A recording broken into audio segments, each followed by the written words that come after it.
Diqqat! Adolat sotsial-demokratik partiyasi tomonidan korrupsiyaga qarshi kurash oyligiga start berilmoqda. Xabaringiz bor, joriy yilning 11-mart kuni O'zbekiston Adolat sotsial-demokratik partiyasi ijroiya qo'mitasi va partiyaning quyi palatadagi fraksiyasi qo'shma yig'ilishi bo'lib o'tgandi. Unda asosiy e'tibor joriy yilning 5-mart kuni davlat rahbari raisligida o'tkazilgan korrupsiyaga qarshi kurash bo'yicha Milliy kengashning kengaytirilgan yig'ilishida belgilangan ustuvor vazifalar va tashabbuslardan kelib chiqib, partiya va uning fraksiyasi oldida turgan ustuvor vazifalar muhokamasiga qaratildi. Yig'ilishda partiya yetakchisi Ro'baxon Mahmudova korrupsiya illatiga qarshi kurashish, davlat va jamiyat hayotida uning har qanday ko'rinishiga barham berish masalasi bugun umummilliy harakat darajasiga ko'tarilganiga alohida to'xtaldi.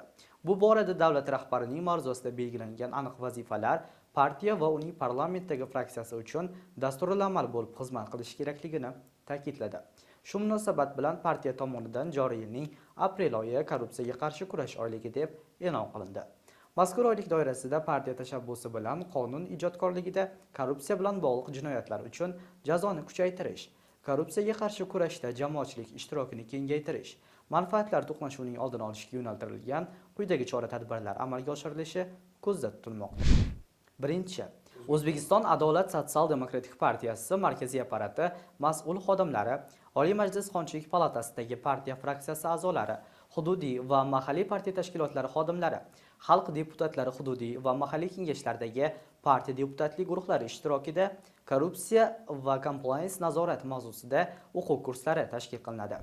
Ikkinchi, oylikning birinchi haftasi davomida O'zbekiston mahallalar uyushmasi tizimidagi mahalla fuqarolar yig'inlari, mehnat jamoalari, aholisi va hududda joylashgan korxona va tashkilotlar vakillari ishtirokida aholining korrupsiyaga qarshi kurashishda faolligini oshirish, qonun ustuvorligi garovi mavzusida. Uchinchi, oylikning ikkinchi haftasi davomida O'zbekiston Respublikasi Maktabgacha va Maktab ta'limi vazirligi tizimida tuman va shaharlar bo'ylab maktabgacha ta'lim tashkilotlari, maktablar, ularga tenglashtirilgan tashkilotlar, mehnat jamoalari va o'quvchilar ishtirokida ta'lim sohasida korrupsiyaga qarshi immunitetni shakllantirish, vatanparvarlik tuyg'ularini shakllantirishdir mavzusida.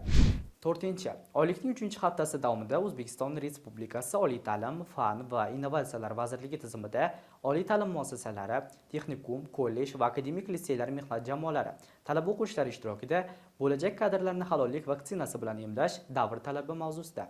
Beshinchi, oylikning 4-haftasi davomida O'zbekiston Respublikasi Sog'liqni saqlash vazirligi tizimida sog'liqni saqlash muassasalari, shifoxona va poliklinikalar, mehnat jamoalari ishtirokida sog'liqni saqlash tizimini korrupsiyasiz sohaga aylantirish ustuvor vazifamiz mavzusida ommaviy targ'ibot, tushuntirish ishlarini amalga oshirish, ma'naviy ma'rifiy tadbirlar o'tkazish choralari ko'rilmoqda. Shuningdek, oylik davomida va undan keyin ham partiya tomonidan korrupsiyaga qarshi kurashni targ'ib etuvchi tarqatma materiallari chop etilib, mahallalar, ta'lim muassasalari, tashkilot va korxonalar, mehnat jamoalarida va jamoat joylarida tarqatiladi.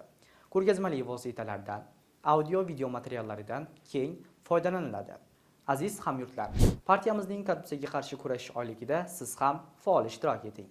Zero korrupsiyaga qarshi kurash davlat va jamiyat taraqqiyotining muhim omili. Shunday ekan, bu borada faol, korrupsiyaga qarshi murosasiz kayfiyatda bo'lish, unga qarshi kurashishga barchamiz birdek mas'ulmiz.